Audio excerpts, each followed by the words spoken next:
Welcome to InTuneDeep Tarot. Thank you for tuning in. I was going to do zodiac signs, but I was called to do a love reading, a general love reading for all signs. If this title resonates with you, it may be a message in here for you. If you're looking for a personal reading, all of that information is in the description box. And I am doing a special. So during Libra season, this harvest season, my $44.44 reading will be going for $25.25. If you are interested, again, all that information is in the description box. So I was listening to some music on my way to the beach. Like I said, I do my best channeling and messages near a body of water. And I kept hearing these downloads of someone can't get something out of their head, or someone out of their head. So I wanted to pull cards on that energy, and let's just see what's here. It feels like if you are in some sort of communication, the communication is limited, less than what you would like, but for some reason, or it could be someone who you don't really want to talk to, but you just can't get them out of your head. Whoever this person is, there's some sort of love pull, and you can't quite get them out of your head. So let's just see. You may hear some fireworks in the back. I think someone's doing fireworks. What divine messages do we have for this energy? All right. We have 3 cards that came out. We have Pinnacle, Midheaven. I'm getting from this energy that it's not a feeling or a vibration that you mind. It is someone that you care about, so it is sort of a heavenly vibe, but at the same time it's kind of like, there's not enough information or energy or commitment. It doesn't feel like it's a concrete vibe that you're like with someone. It's someone who there's like a slight yearning, a slight desire for communication and a bit more, but maybe things just didn't pan out, or it just, whatever it was, it didn't fully overturn to be a committed relationship. So this is someone who you are definitely divinely guided to, connected with, and there's a mid-heaven vibe. It's like a purgatory. It's like, it's not total heaven, it's not total hell, but I really wish things would be a bit better. It's like you're only half enlightened of what the purpose of this connection is, but it still troubles you. It plagues your mind. It's just something that's heavy on your mind right now. And another card that came out is Third House, communication. Communication is definitely something that's also prevalent here, because there's not much communication, but it brings you to the 12th house, which is introspection. It brings you to that place where it's like, I don't know what this is, but it's plaguing my mind. I have zero clue what to do with all of this energy, all of this mental activity that I have going on in my head. Like, what the heck is it for? I have this person who's been in my life. It's a friend, a close friend, whatever it is.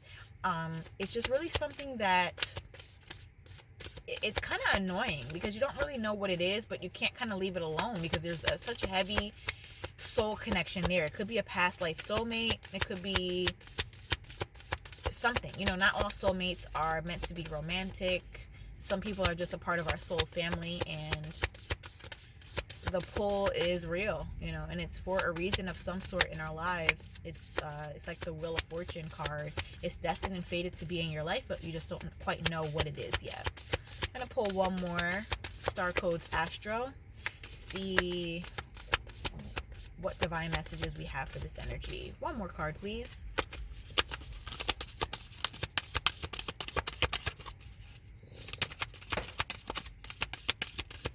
And maybe those fireworks, not that I'm like ecstatic about them, maybe that's something that you could have felt within this connection. Fireworks symbolize having some sort of spark, something that you can't really quite put your hand on. It's like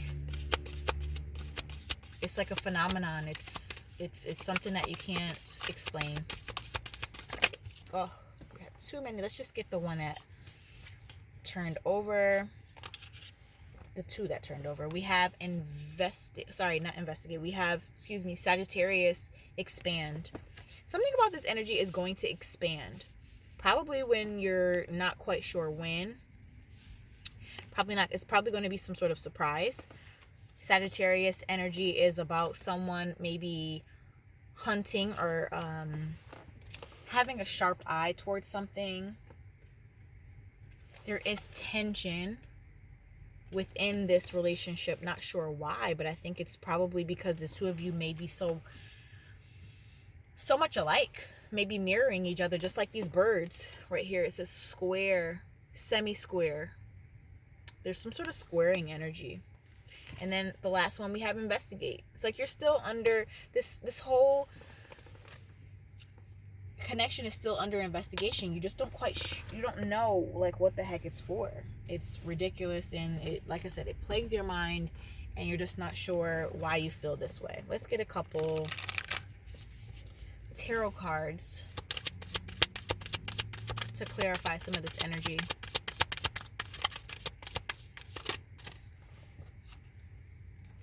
Yeah, you're trying to figure out, I'm sorry, it's upside down. Yeah, this is the hangman, which is upside down. This hangman energy is trying to look at things from a different perspective. And looking at this situation from a different perspective, it's like this person is going to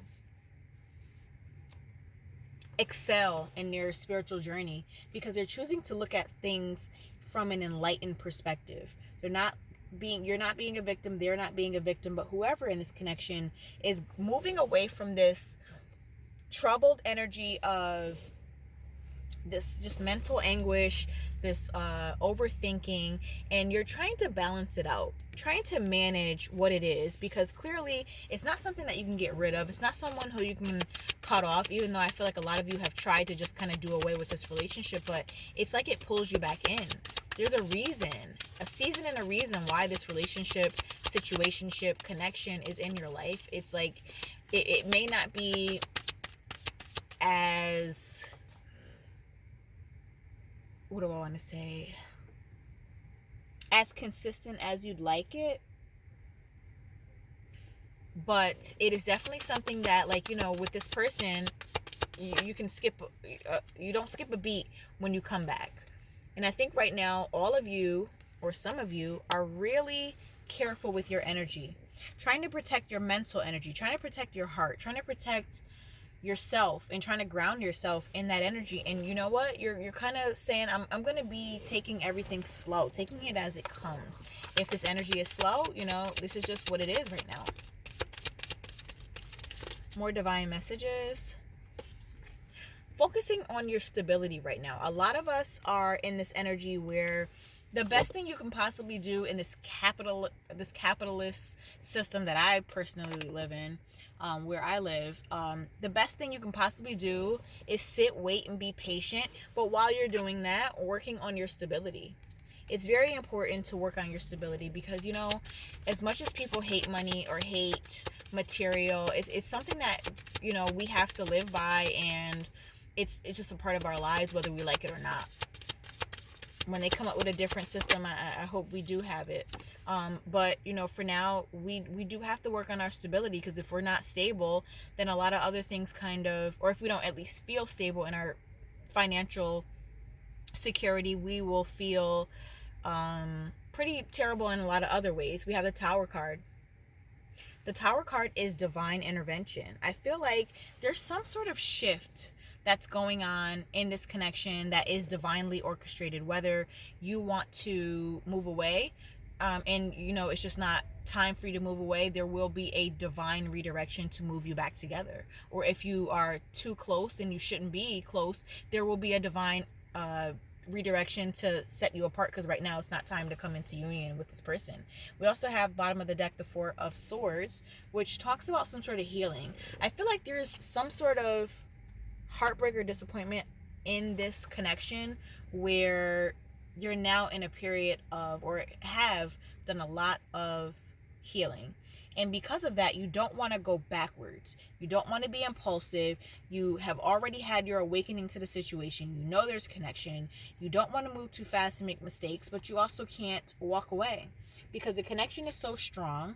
You know, you're trying to work on you, trying to work on yourself, but there's just something that keeps on calling you back to this connection, and it's just like, it's baffling.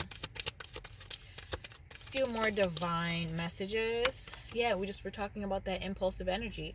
Knight of Swords. Maybe in the beginning there was some impulse there, but now you're in a state where you're being much more careful because you've already been through some things that make you a bit more apprehensive and careful with your life and careful with your mental, your emotions, and on all that. Okay, last two cards. We have the Hermit, which talks about your intuition and being on a spiritual journey and finding the light and finding your inner light as well. This is also Virgo energy.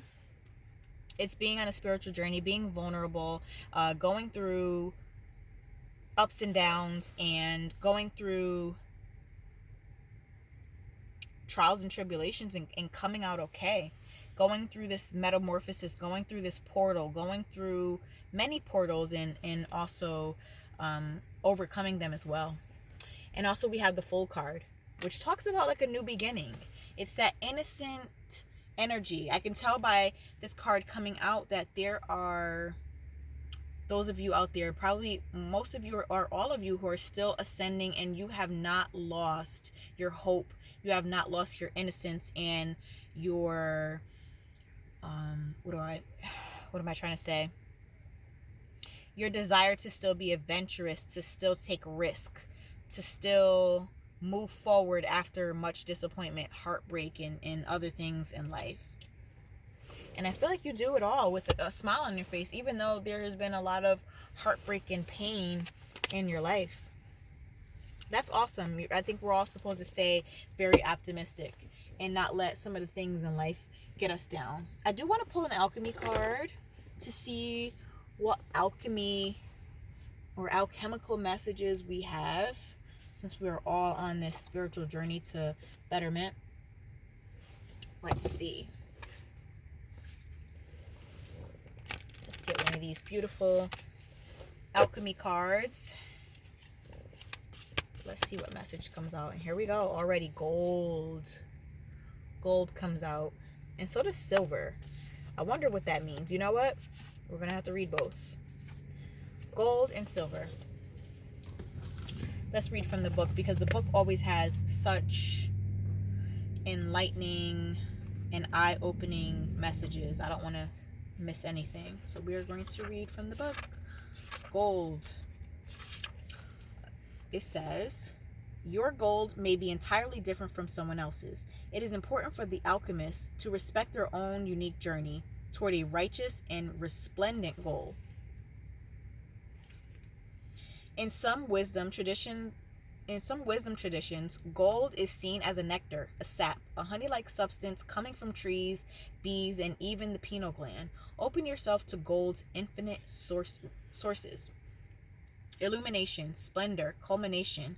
The alchemist's gold is no ordinary gold. It is not found in rings or coins or necklaces. It is a substance buried deep within, sometimes referred to as gold of the wise, philosophic gold, and the ethereal stone, or the divine quintessence, among countless other names. For our purposes, we seek not the physical metal, but the mystical essence within each alchemist.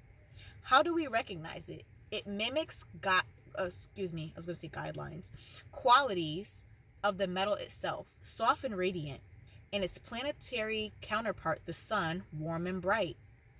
It is no wonder gold is associated with the heart. When this card arrives, there is something of incredible value at hand. It is marvelous and rare. I feel like this is talking about how rare and marvelous this connection is. You can't get it out of your system. You can't get it off of your mind, because it is something that is truly rare. Cherish it. Get to know its properties and its source. The gold card carries a distinct shadow. If mistaken for a purely physical material, it can lead to greed and excess, causing the alchemists to lose their way. Reverence is key. Go deeper. Read Robert Frost's partner, Nothing Gold Can Stay. To ponder every path as a noble path.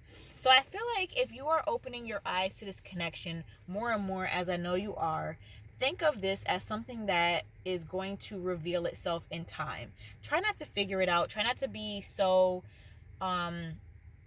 in this energy of trying to figure things out and investigate everything to no end and just try to figure out things before you try to figure them out. Everything happens in divine timing. And I think that that's the reason why the Tower card came out.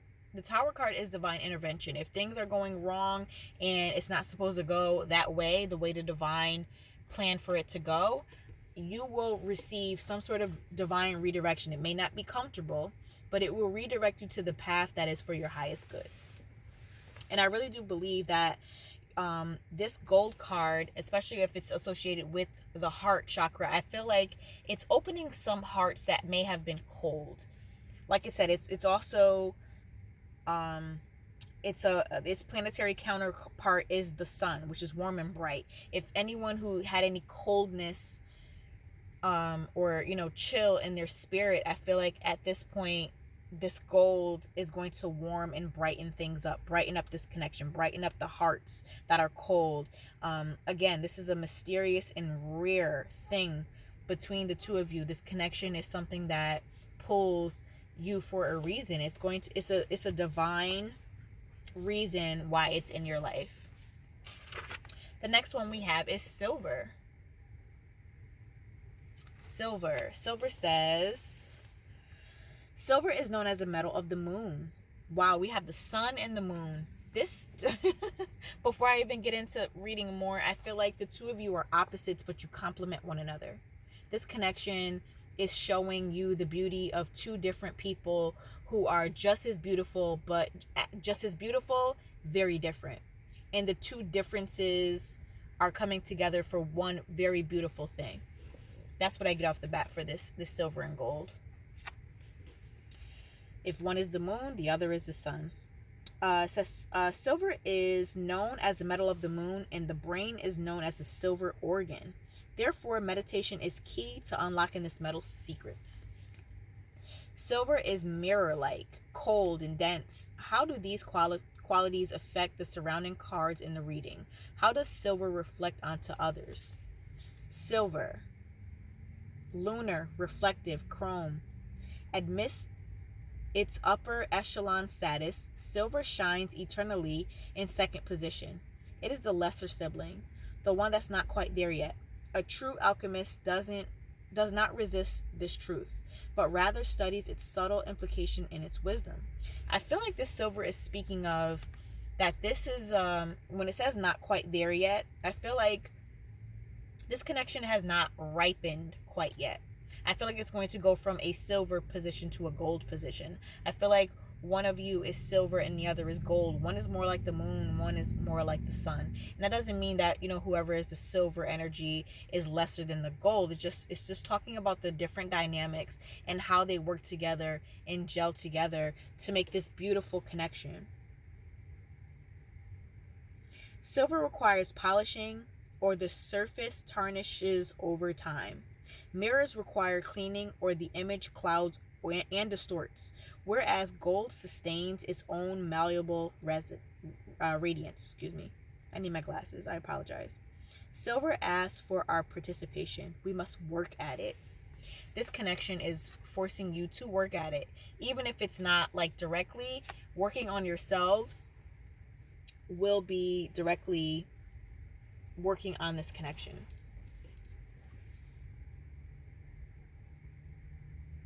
Don't give up now. Silver wants to build relationships like the moon, a mirror, or a poem. Let it reflect an image back. With an open heart and one more moment of willingness, the seemingly cold, stark surface of silver opens into the imaginal realm. What is there? Your own vastness? The mysteries that beckon you on moonlit nights? Through your daily devotion to silver, we find the truest gold. I can't believe that both of these came out at the same time and they're so closely related. It says to go deeper, find a piece of silver and polish it by hand. To ponder, polishing as practice. I feel like this relationship, this connection needs more polishing, needs more time, needs more refining. And also at the same time, it's like it's already beneath the surface very established already. But I feel like the two of you, it's like your higher selves are reflecting on your lower selves or things that need work. You know, they say that the sun reflects on the moon, and that's how the moon gets its shine. I feel like in certain situations, this relationship helps the two of you. When one person is stronger in one moment, the other one supports the other person. When one is down, the other one will help you shine, you know? I feel like it's very evident of the relationship. It's very parallel to the energy that's going on in your relationship. Well, that's all I have for you today. I hope it resonated. Please like, share, and subscribe. I really do appreciate all of the support. I hope you enjoy this reading, and we'll talk soon.